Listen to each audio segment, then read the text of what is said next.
Il s'est observé ce mardi 21 février et calme précaire sur toutes les lignes de front à territoire de Massissi après les intenses combats qui ont opposé les FARDC aux rebelles, aux terroristes du M23 la journée de lundi à territoire de Rutshuru et Massissi, des territoires du Nord Kivu, approient à l'insécurité grandissante.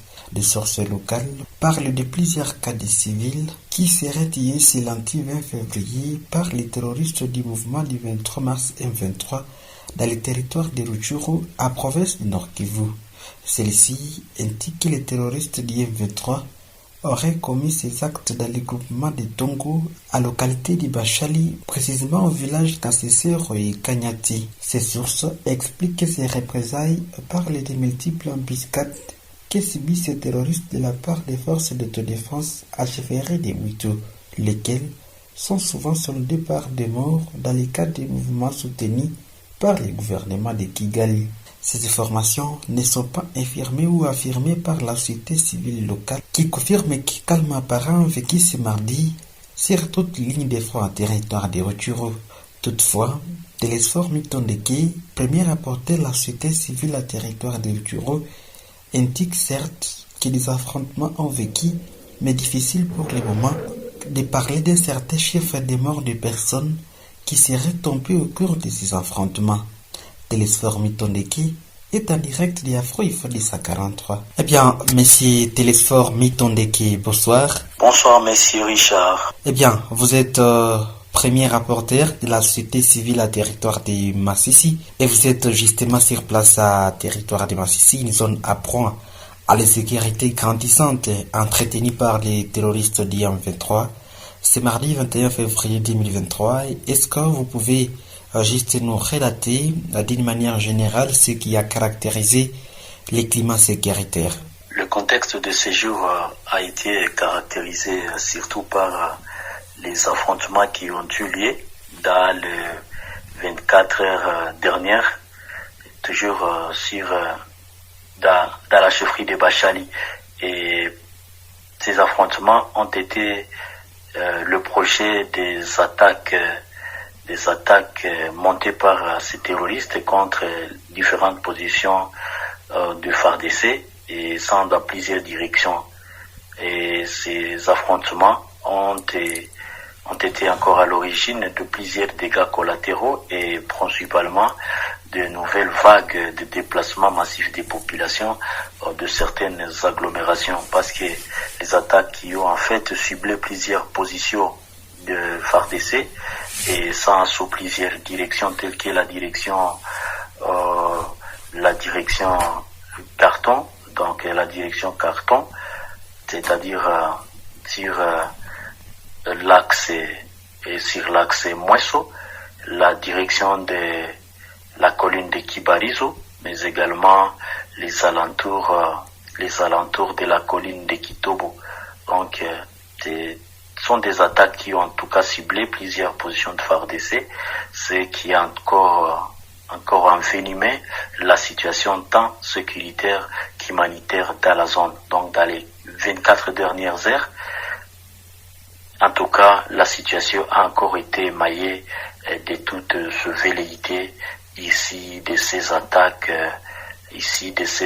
ou de ce projet macabre monté par ces terroristes du M23. Donc voilà un peu la situation dans la zone. Ce mardi, un calme précaire s'est observé sur certains axes, mais il faut souligner que les intenses combats ou affrontements d'hier, en tout cas, ont créé encore une fois des désastres dans les chefs de la population civile.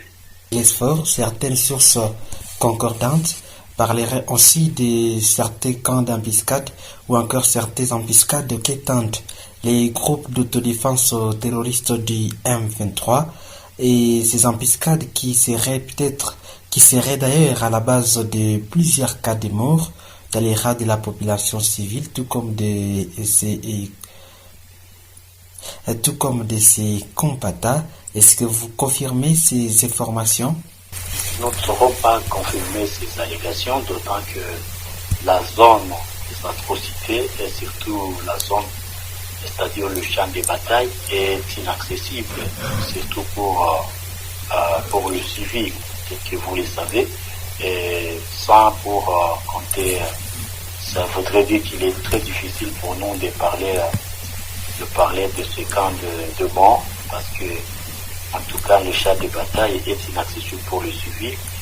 Ce qui est vrai, il faut parler quand même, il faut dire qu'il s'agit des affrontements, et lors de bataille, lors des affrontements, c'est vrai qu'il y a des morts, et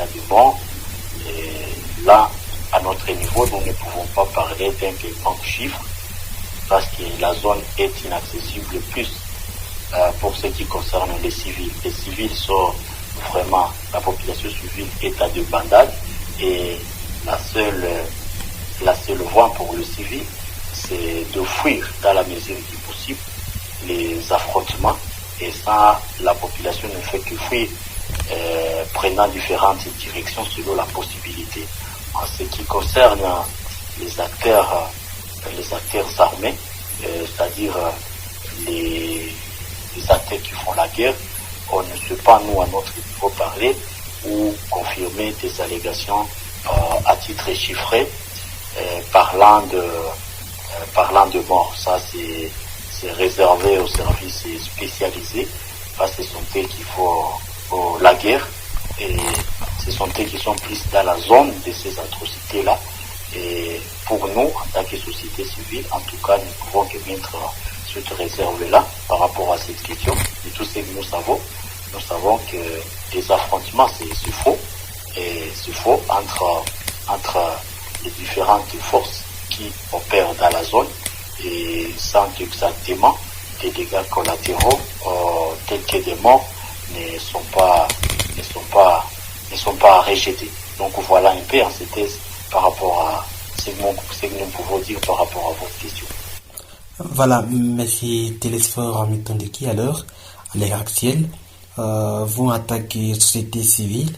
Quelle analyse faites-vous sur cette résistance de la rébellion du M23 face au gouvernement congolais? Et justement, je parle de cette violation du cessez-le-feu par ces terroristes du M23.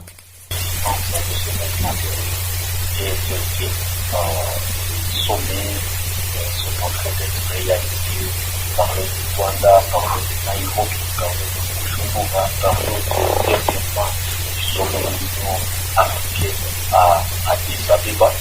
Tous ces sommets ont exigé que ce fait qui est retrait de ces éléments terroristes des zones occupées. Mais nous devons constater avec c'est chaque fois qu'il y a sommet, après les communautés finales, les terroristes, il faut que l'arme de défense contre les positions partisées et la Russie les zones d'occupation ou sous contrôle, et tout cela en mettant encore une fois de nouvelles populations congolaises dans les désastres, dans les désarrois, dans les conditions humanitaires les plus élaborées, à résoudre toutes les conséquences possibles ici pour les atrocités. Donc pour nous, nous sommes en train de comprendre que ces mouvements ne fait que la diversion. Ces mouvements ne fait que la diversion. Mais il y a aussi, c'est parce que des hypocrisies au sein de la région, parce que ce que vous constatez, est par exemple la position de certains pays lors de les réunions des sommets. Ce qu'il faut s'intéresser, ou ce qu'il ne faut pas s'intéresser, démontre clairement et net qu'au sein de la région, il y a aussi des artilages de hypocrisie entre les États membres. Donc, il faudrait que la République démocratique du Congo, à travers tous ces services spéciaux, c'est-à-dire à travers le gouvernement, et aussi à travers la population, la République démocratique du Congo se mobilise, et toutes les batteries soient mises en marche afin que notre pays puisse être une protection respectée dans la région, afin que notre pays puisse mettre en pandémie des montées hors du territoire national. C'est mouvement de paix qui essaie d'amener la population congolaise. Tous les communiqués qui ont sanctionné ces sommets, déjà ces sommets et mini-sommets au sein de la région du Congo, au sein du continent, ont exiger que ce seuil d'effectif est également le retrait seulement des réquisitions occupées. Lorsqu'il faut constater qu'il n'y aura des cas où il se retire des zones occupées, sont en train de lancer des offensives contre les FARDC, et ensuite élargir les zones de contrôle. Ça veut dire que le FARDC devrait plus aussi attendre qu'il soit attaqué, mais que la République démocratique du Congo se mobilise et comprenne qu'il est temps pour nous d'imposer aussi notre respect au sein de la région, d'imposer la paix dans notre pays, pour donner de la quiétude, pour donner un souffle, pour être de soulagement à cette population, à toutes les populations victimes de ce marasme sécuritaire qui ne cesse d'empêcher des milliers de Congolais, c'est-à-dire ne cesse d'empêcher la République démocratique. En tout cas, nous pouvons aussi constater une hypocrisie entre les États au sein de la région qui disent une chose lors de leur sommet, mais dont s'il ferait constater le contraire. Voilà un peu notre analyse par rapport à cette situation persistante et malheureusement une situation qui ne fait que qu'amener nos cœurs à ce niveau, qui ne fait que nous endeiller au quotidien, qui ne fait d'amener congolaises en déplacement forcé, qui ne fait qu'amener la population congolaise dans une pauvreté aiguë. Parce que maintenant, toutes les agglomérations occupées par le monde avaient systématiquement toutes les richesses emportées vers d'autres pays comme le Rwanda, et c'est la République démocratique du Congo qui ne cesse de perdre sur tout le plan. Monsieur Télésphore, tout à rappeler que vous êtes premier rapporteur de la société civile à territoire de Massissi. Nous disons merci d'avoir répondu à notre occupation. C'est moi qui vous remercie. Merci beaucoup. Voilà, c'était la Télésphore Mitondeke, premier rapporteur de la société civile à territoire de Massissi. Cette soirée, il est revenu sur la globalité de la question sécuritaire dans cette entité en proie à l'insécurité entretenue par les terroristes du mouvement du 23 mars M23. Madame, Messieurs, merci de nous suivre sur Afro-Info 43. Merci pour vos commentaires, likez et partagez la vidéo. Et surtout, n'oubliez pas d'activer la petite cloche de notification pour ne rater nos prochaines productions. Je suis Richard Maliroka Koulé pour Afro-Info 43.